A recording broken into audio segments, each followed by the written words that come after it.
sentido você dizer que dilatou, porque mudou de fase. Então, tipicamente, as variações de temperatura que a gente vai mexer são pequenas. Digamos que 100 graus Celsius. Afinal de contas, mesmo para a água, 100 graus Celsius já pode influenciar se ela vai mudar de fase ou não. Então, reparem que, na melhor das hipóteses, eu vou colocar aqui ainda um 10 a 2, tá bom?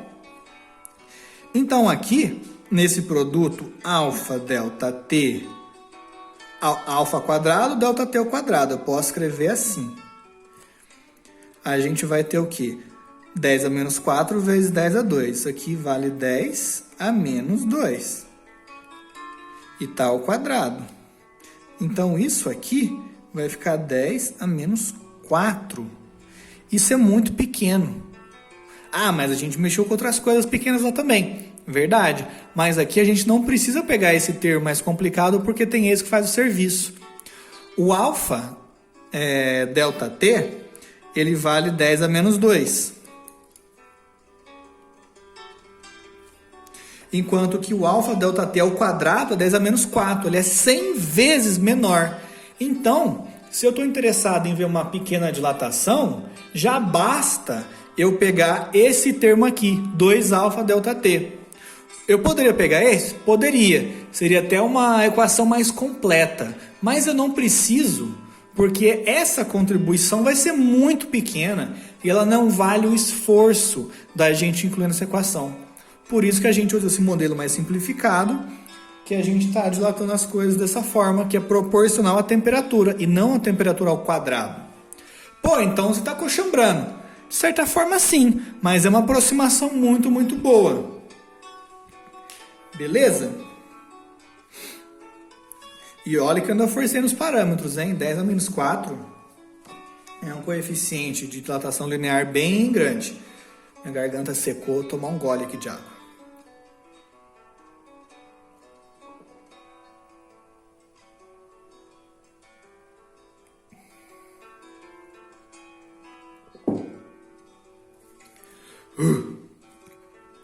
Então tá bom. Agora a magia vai acontecer. Pode voltar, Harry. Quero que vocês observem o seguinte. Primeiro, olhem a forma das equações que a gente tem para dilatação. É sempre o quê? A grandeza final, que é igual à grandeza inicial, vezes 1 mais um coeficiente de dilatação, nesse caso linear alfa, vezes a variação de temperatura. Vou repetir. Grandeza final é igual à grandeza inicial, vezes 1 mais coeficiente de dilatação, vezes ΔT. Agora, aqui a gente tem o quê? Um A igual a L10, L20. A magia começa quando você enxerga que isso aqui é o A0. Babababam, babababam. Agora foi Beethoven, tá, gente? Então, Rafael Rabelo, monstro. A0 é igual a L10, L20. Aqui eu tenho a mesma coisa, L10, L20. Então isso é o A0. Começamos a ver que essas equações são parecidas. Grandeza final, que é a área. A área final é igual à área inicial, vezes um parênteses que tem 1 mais alguma coisa vezes ΔT. Poxa! Se esse 2α fosse um coeficiente de dilatação, ia ser a mesma forma da equação. Só ia mudar de uma dimensão para 2 dimensões, de barra para placa. E aí a gente fala, então, que 2α é igual a beta. E aí a gente pode escrever a área final é igual à área inicial vezes 1 mais um coeficiente de dilatação, droga, tinha que estragar, vezes ΔT. Só que eu falei de magia e tal, eu acabei fazendo quase que o símbolo ali das relíquias da morte, né? Então, beleza, temos aqui A igual a 0 mais, vezes 1 mais beta ΔT. E o que cada cara significa nessa equação? Bom, já ficou meio evidente. mais o A é a área final. O A0 é a área inicial. O beta, ele é o coeficiente de dilatação superficial. Numa superfície, ou seja, numa área. E o ΔT, como a gente já tinha antes, ele nada mais é do que a variação de temperatura.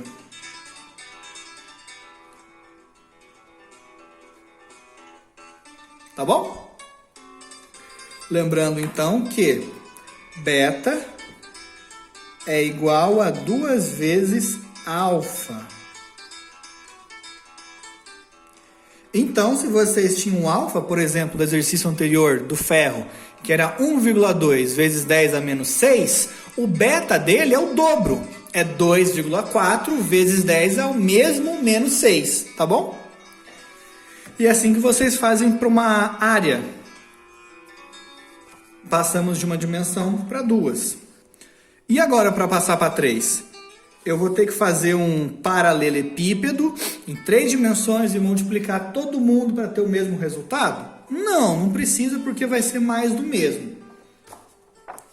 E a demonstração aqui não é tão importante. É legal mostrar da área, porque além de ser bem palpável, vocês conseguem ver por que as coisas acontecem assim, inclusive entender esse limite da validade, quando o alfa, ΔT, vai ser muito pequeno, então ele ao quadrado é menor ainda quando comparado a ele. A gente nunca vai pegar um ΔT gigantesco para poder quebrar essa condição. Então agora eu já vou fazer um resuminho para vocês. Quando a gente faz a dilatação volumétrica, que aí estamos em 3 dimensões, estamos trabalhando com um volume, dilatação volumétrica.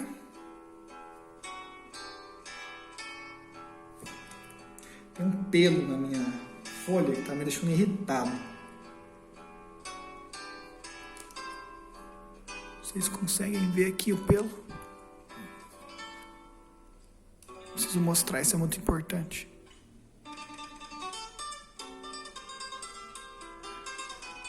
Não consegue focar? Não consegue, né, Moisés?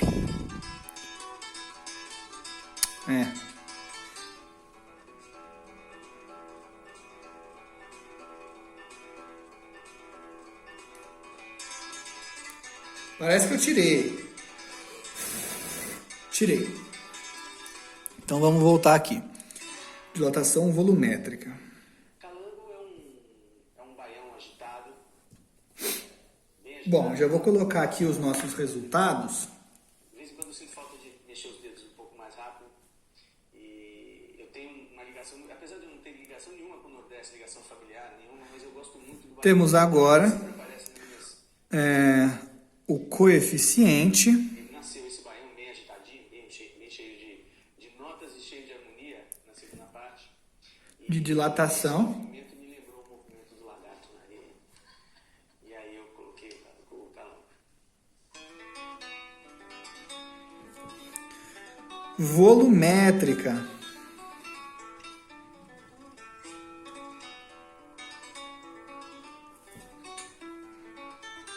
Agora, exercitem a cabeça de vocês. Se o coeficiente de dilatação linear era alfa e o coeficiente de dilatação superficial era beta, qual que deve ser a letra grega para coeficiente de dilatação volumétrica? É gama, caralho. E aí, da mesma forma que o beta era 2 vezes o alfa em 2 dimensões, o beta vai ser igual a 3 vezes o alfa. Tá bom? E a gente consegue obter uma equação na mesma forma. O volume final é igual ao volume inicial vezes 1 mais esse gama ΔT. Então, em alguns exercícios, vocês podem encontrar um problema em 3 dimensões, então uma dilatação volumétrica, mas o enunciado ele passa o coeficiente de dilatação linear, por exemplo. E você precisa do volumétrico, é porque a relação entre eles é trivial. O volumétrico é 3 vezes o linear. Então, no caso do ferro, se você tivesse um cubo de ferro, por exemplo, seria 1,2 vezes 3. Portanto, 3,6 vezes 10 a menos 6 graus Celsius a menos 1. Bom, mas ele pode ser meio sacana e passar o beta, então eu vou colocar aqui a relação. A gente tem que... Relações. Não quero ninguém errando exercício por causa disso, hein?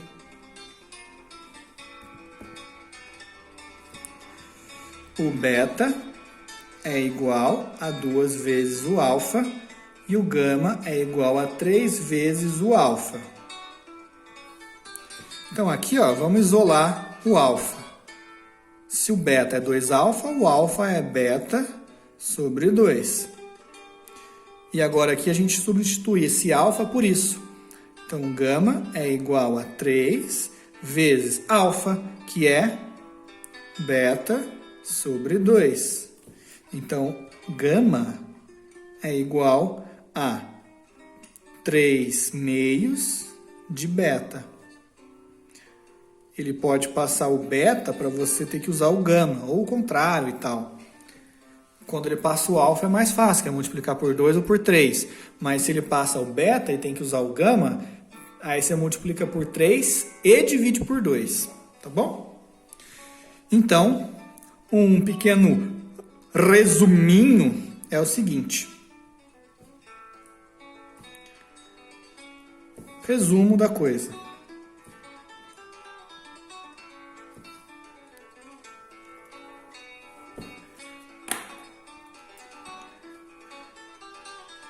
Mais pelo de cachorro aqui, meu Deus.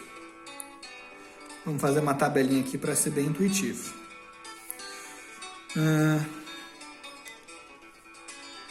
Devia ter pensado antes na tabela, né?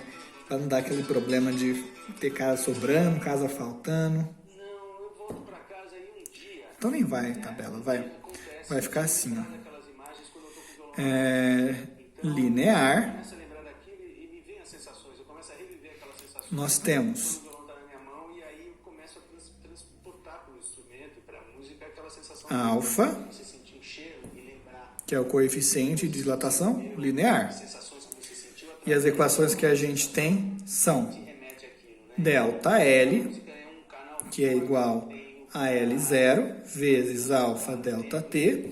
E a outra equação, L igual a L0, 1 mais alfa delta T. E aqui a gente não tem muita diferença entre as equações. A gente viu que o delta L é L menos L0. Então, essa equação e essa tem a mesma quantidade de informação. Nenhuma é melhor do que a outra. É que em alguns casos, quando ele pede o delta L, ou a variação de comprimento, é mais fácil usar essa de cara. Quando ele só quer saber o L final, é mais fácil usar essa. Mas, se você só decorou uma, não tem que decorar outra, porque você tem que saber que o delta L é L menos L0. E aí calcula um, usa essa regrinha aí e acha outra. Tá. Agora, superficial.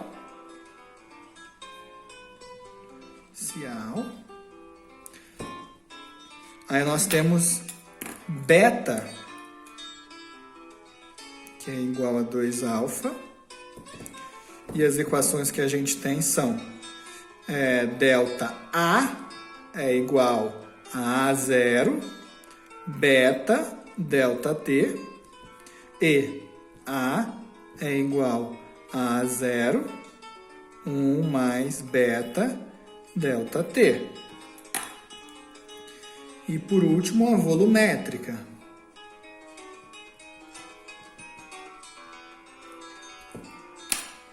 Que a gente tem gama, que é igual a 3 alfa. E as equações são delta V igual a V0, gama, delta T, e volume final é igual ao volume inicial vezes 1 mais gama delta T. Até que não ficou ruim. Dava para ter feito uma tabela, né? Eu fiquei com um receio. Era só ter colocado aqui em cima coeficiente de dilatação linear, superficial, volumétrico. Tá bom? Então veja que a gente consegue calcular a variação de área e variação de volume da mesma forma que variação de comprimento, porque as equações têm a mesma forma. Belezeira? Bom, só para acabar a aula aqui então, eu quero conversar com vocês sobre uma coisa que não cai tanto em vestibular, mas vocês têm que saber, que é a dilatação aparente.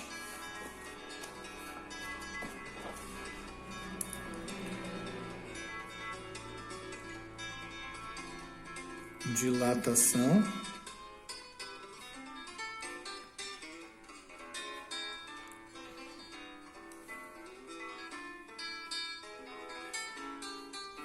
aparente.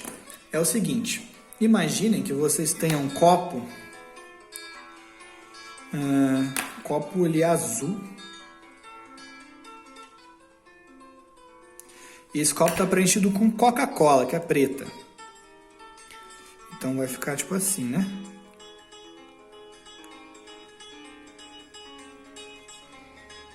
Essa é a hora que se eu tivesse um editor de vídeo, eu pedia para ele acelerar o vídeo.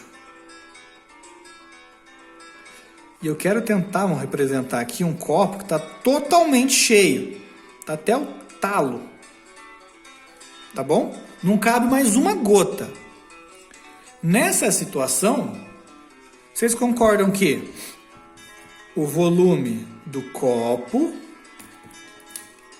ele é igual ao volume do líquido.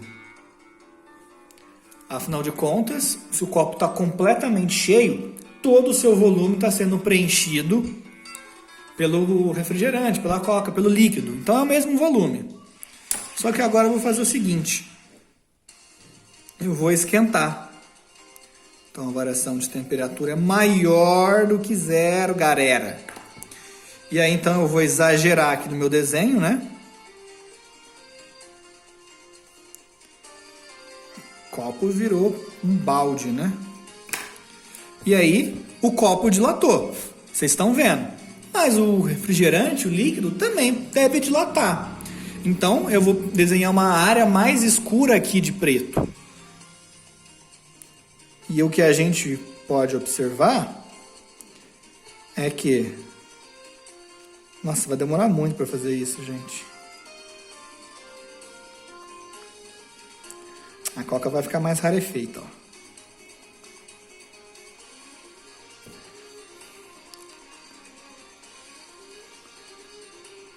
Acabou o vídeo? Porque desenho tanto tempo que até acabou o vídeo. Então vamos ver agora o Ulisses Rocha de novo, mas tocando Ponteio, uma música do Edu Lobo, que inclusive foi vencedora do festival,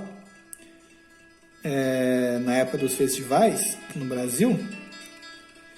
Não lembro de que ano, mas eu acho que foi a Ponteio que venceu Roda Viva do Chico Buarque.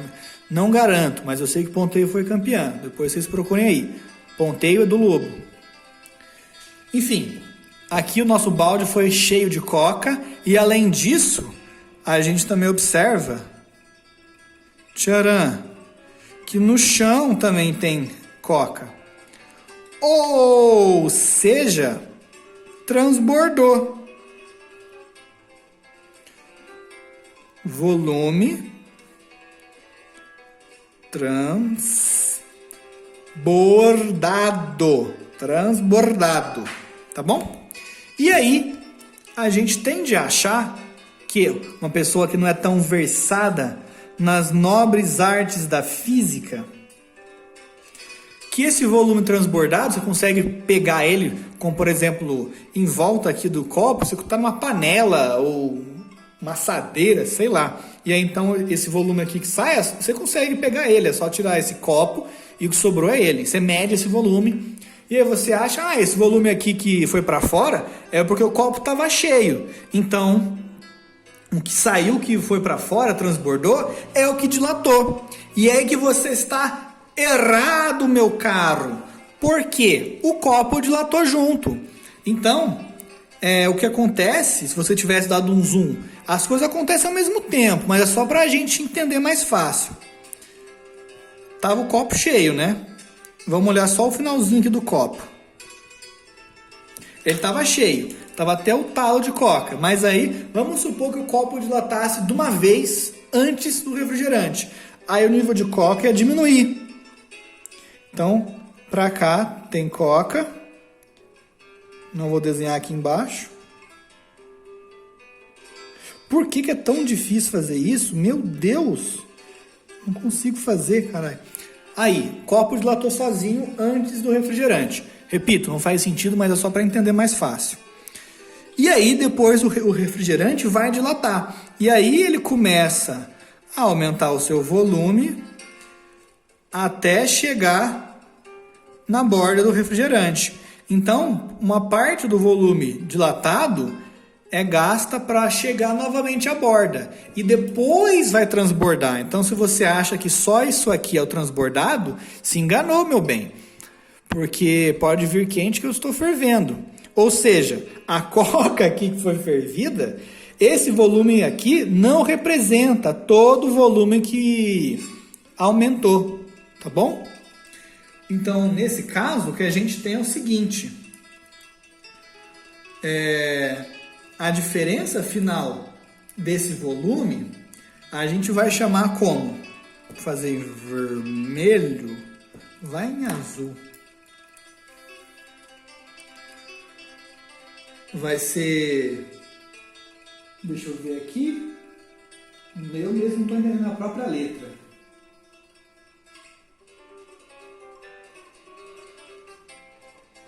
Ah, tá.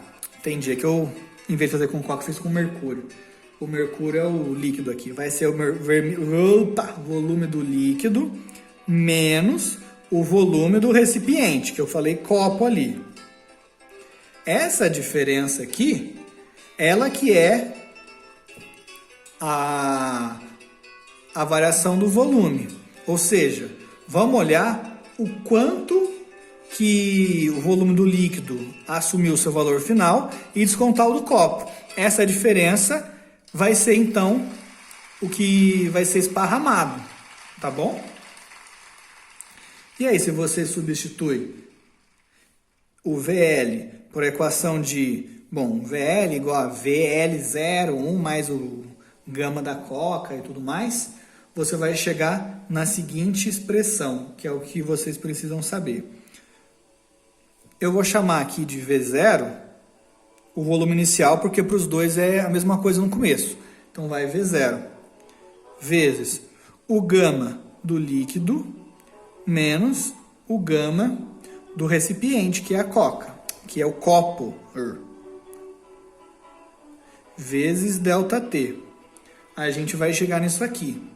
Esse é o volume que vai ser transbordado. Então reparem que a gente tem a impressão de que o transbordou é o quanto que aumentou, mas o quanto que aumentou seria proporcional ao gama do líquido, da coca. Mas aqui está descontando do copo. E aí a gente tem essa aparência de que esse volume aqui, que é a diferença do volume da Coca-Cola, mas na verdade isso aqui é um coeficiente de dilatação volumétrica aparente, que a gente costuma chamar de gama AP, tá bom? Gama AP, coeficiente de dilatação volumétrica aparente. Aparente porque parece que é isso, mas não é. Tá bom? E aí, esse volume ΔV, a gente muitas vezes chama de dilatação aparente. Eu vou explicar de novo, porque eu acho que deu uma quebra na hora que eu não entendi a letra ali. Só para ter garantia que vocês vão estar entendendo. Eu tinha um copo preenchido até o talo, que feia essa expressão, até a borda com um certo líquido. Então, nesse instante inicial, o volume do copo é igual ao volume do líquido, que eu vou chamar de V0 para não ter duas grandezas para a mesma coisa. E aí você esquentou. O copo aumentou de tamanho e o líquido também. E aí aconteceu que transbordou um pouco. A gente é tentado a achar que o quanto transbordou é o quanto que o líquido expandiu. Mas na verdade o copo expandiu também. Então uma fração do volume de dilatação, o quanto que aumentou do líquido, é gasto para preencher esse espaço novo do volume do copo que foi dilatado. Ou seja, vamos supor aqui que eu tinha 5 litros. Aí o copo tinha 5 litros e foi para 5,1 litros. E o refrigerante foi para 5,2. Aí você vê que a diferença agora é 5,2 menos 5,1, que dá 0,1. E é isso que vai esparramar. Aí você acha então que a Coca expandiu só 0,1 litros, mas na verdade não, foi de 5 para 5,2, foi 0,2. Isso porque 0,1 você gastou preenchendo o volume extra do copo, porque ele também dilatou. É isso que essas equações querem mostrar, tá bom? Então esse gama aparente, ele está querendo dizer só a parte que transbordou, tá bom? Bom, então, para encerrar, eu vou falar o que eu tinha comentado, que é o seguinte. Tipicamente, alfa, beta e gama são parâmetros positivos, ou seja, quando você aumenta, olha aqui, delta V é igual a V0, 1 mais gama delta T. Quando você aumenta delta T, vou fazer até a parte aqui, ó, para não confundir. Quando você aumenta delta T, você aumenta delta V. Quando você abaixa, ou seja, você está esfriando, o delta V diminui também, o negócio encolhe. Isso porque o alfa é positivo, ou beta ou gama no caso. Mas, se ele for negativo, aí você vai ter o contrário. Aí, gama negativo, vou colocar um negativo ali, delta T, e aqui um delta V.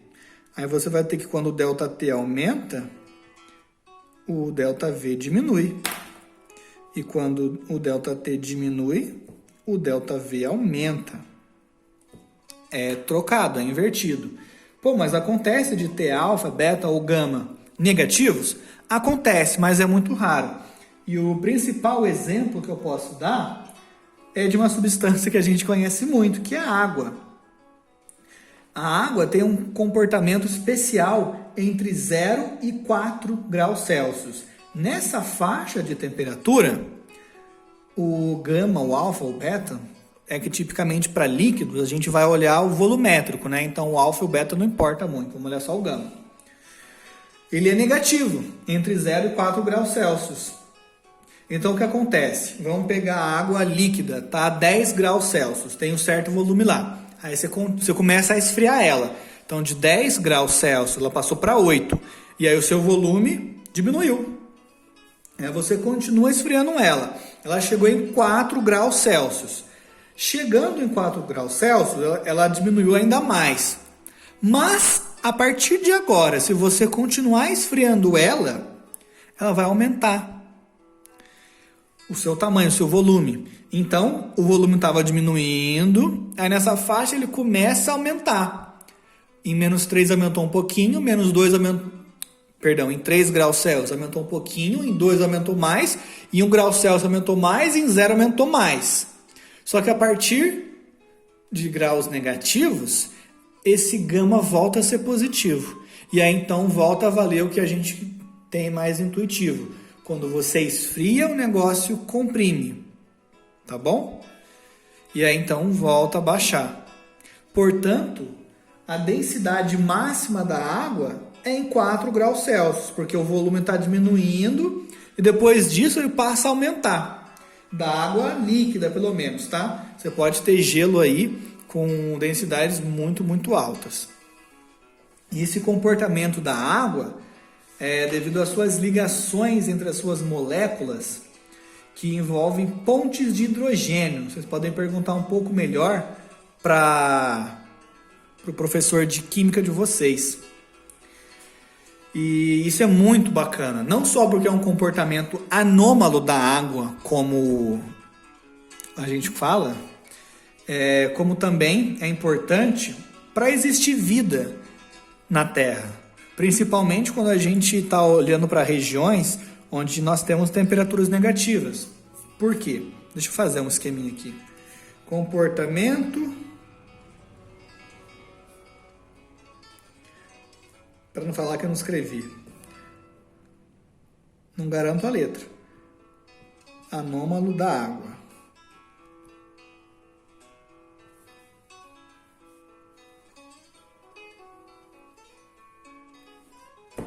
Ficou uma bosta, mas ok.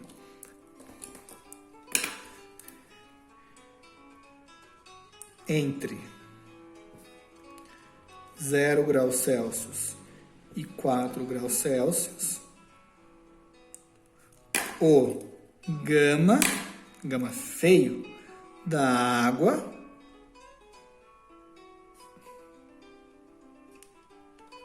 assume valores negativos. Agora eu quero que vocês pensem num lago. Eu estava falando da manutenção da vida na Terra em regiões onde as temperaturas chegam a negativo, na escala Celsius. Vamos pensar aqui num lago. Feito de outra cor, né? A água vai ser preta, que é um lago muito poluído, tá? Então a gente está aqui no outono, tipo agora. E aí a temperatura da água está acompanhando a temperatura do ar aqui em cima. Tipicamente o ar que ele esquenta ou esfria e a água acompanha essas variações. Então, outono está 10 graus. Conforme o inverno vai chegando, a temperatura que estava aqui fora de 10 graus vai abaixando. Estava 10 graus Celsius, agora vai abaixando. E aí a água também vai procurar sempre estar em equilíbrio térmico com o ar ali fora e também vai abaixando. Mas, quando a temperatura da água chega a 4 graus Celsius, é aí que a magia acontece. A gente tem que lembrar da densidade. O que vai tocar agora? Rio acima? Tá bom. Densidade, a gente usa a letra grega Rho. Embora algumas pessoas gostam de usar D. Eu não gosto de D para densidade, tá?